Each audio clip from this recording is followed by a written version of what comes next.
Assalamualaikum warahmatullahi wabarakatuh.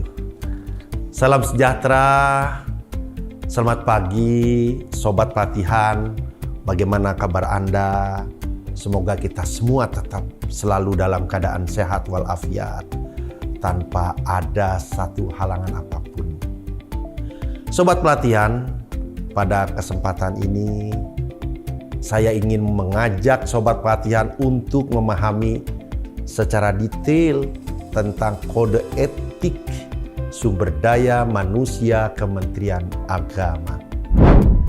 Dan materi ini sangat penting karena kita sebagai ASN tidak akan lepas dengan kode etik kita dan tidak bisa hidup sesuka hati kita sesuai pikiran dan keinginan kita.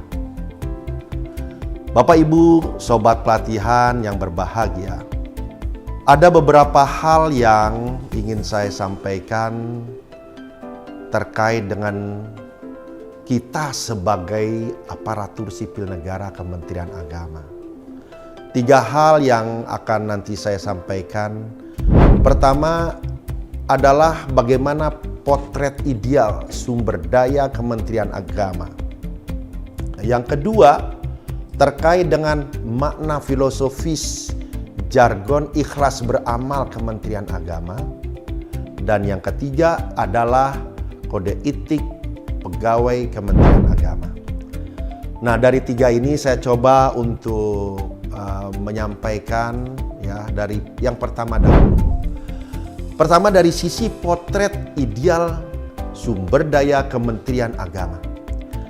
Potret ideal kita sebagai SDM Kementerian Agama, kita tahu bahwa kita ini adalah orang yang mendapat amanah atau tugas sebagai pegawai negara atau pegawai pemerintah yang memang tugas kita membantu pimpinan kita bagaimana terkait dengan pendidikan dan layanan agama dan keagamaan ini bisa terlayani dengan baik kepada masyarakat dan bisa bermakna dan bisa diaplikasikan dalam kehidupan sehari-hari di masyarakat. Nah, oleh karena itu yang pertama tentunya kita potret idealnya SDM Kementerian Agama justru nilai-nilai agama itu menjadi bagian yang tidak terpisahkan. Ibaratnya kita pakai baju lah, kita pakai baju sehari-hari ini ya. Maka nilai agama itu bagian dari baju kita yang kita harus terapkan, ya kan? Bagi yang beragama Islam, jadikanlah nilai agama Islam itu sebagai pakaian dia sehari-hari.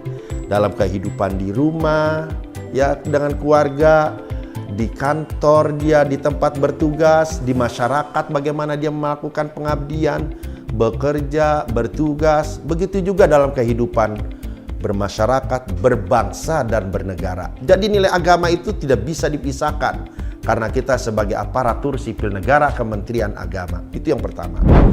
Nah, nilai-nilai agama ini yang sifatnya universal yang harus kita bangun, ya.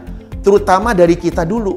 Kita sebagai aparatur sipil Kementerian Agama, kita yang harus memakainya nilai agama itu. Yang pertama adalah bagaimana kita mampu atau tidak ya menegakkan kebenaran sesuai dengan apa yang menjadi tugas bagian kita dalam bekerja, dalam hidup di keluarga maupun di masyarakat.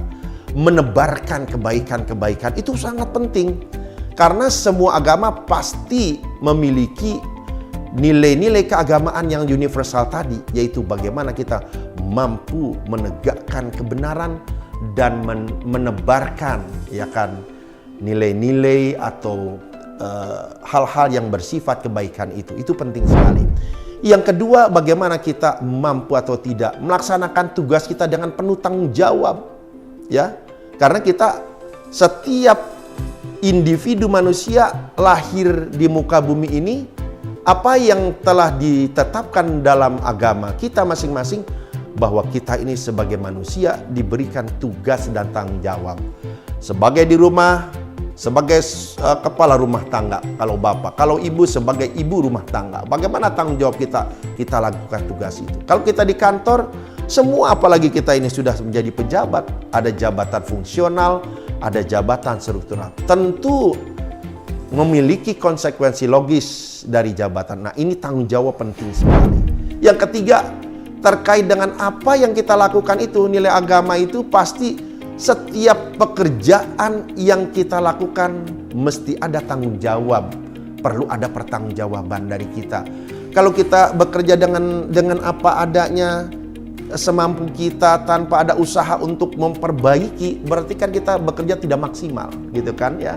Nah, itulah pentingnya bahwa kita setiap pekerjaan ada tanggung jawab, berarti pekerjaan itu perlu dilakukan secara full commitment, ya, penuh kedisiplinan, ya, mengikuti aturan, ya, yang telah ditetapkan oleh negara atau aturan yang ditetapkan oleh pemerintah. Nah, itu bagian dari bagaimana merealisasikan kegiatan itu dengan baik. Artinya setiap pekerjaan ada pertanggungjawaban.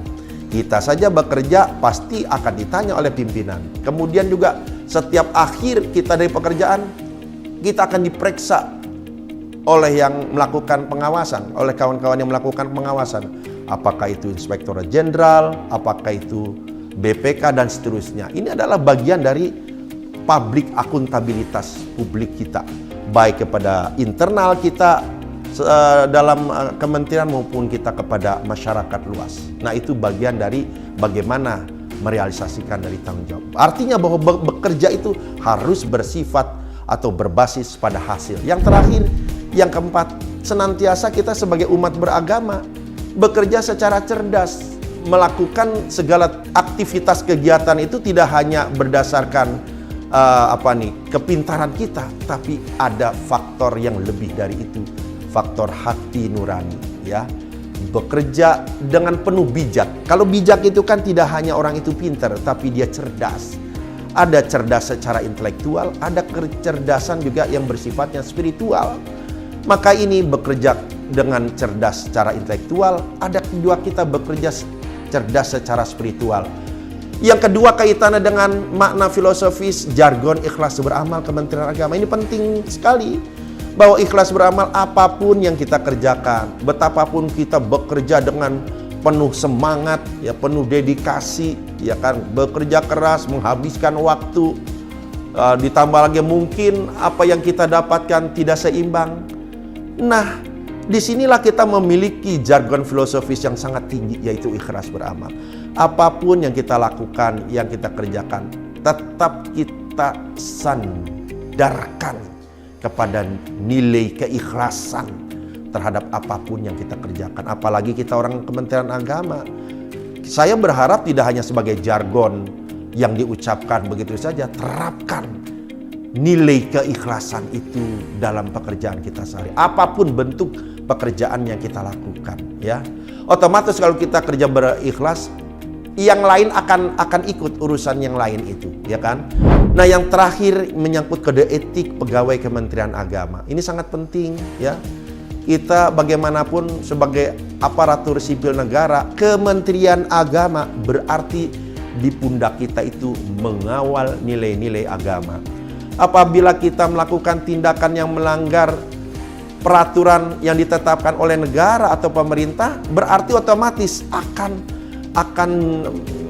melanggar juga dalam nilai-nilai agama. Ambil contoh umpamanya, apakah tindakan yang bersikap berbau tindakan intoleran, ya, apakah tindakan yang bau tindakan koruptif, apakah tindakan yang berbau pada moralitas. Kalau itu kita tersandung pada persoalan itu, orang tidak melihat kita nih sebagai pribadi siapa, tapi karena kita mengemban Kementerian Agama, automatically, ya kan, itu akan membawa nama Kementerian Agama. Jelek tidaknya Kementerian Agama sangat tergantung kepada kepribadian kita. Oleh karena itu saya katakan kode etik pegawai Kementerian Agama dimanapun kita berada, baik di kantor, di rumah, di masyarakat, apalagi dalam kehidupan bermasyarakat, berbangsa dan bernegara, tetap ini menjadi benteng kita yang harus jadi bagian dari kehidupan kita sehari-hari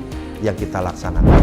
Bapak dan Ibu sobat pelatihan, pesan saya, teruslah bersemangat mengikuti pelatihan ini sampai selesai. Jangan ada satupun materi dari pelatihan ini yang terlewatkan. Saya berdoa semoga Bapak dan Ibu, Sobat Pelatihan, selalu dalam keadaan sehat walafiat, selamat mengikuti pelatihan tanpa ada satu halangan apapun. Ya, selalu bahagia dalam menjalankan tugas kita semua. Terima kasih. Wassalamualaikum warahmatullahi wabarakatuh.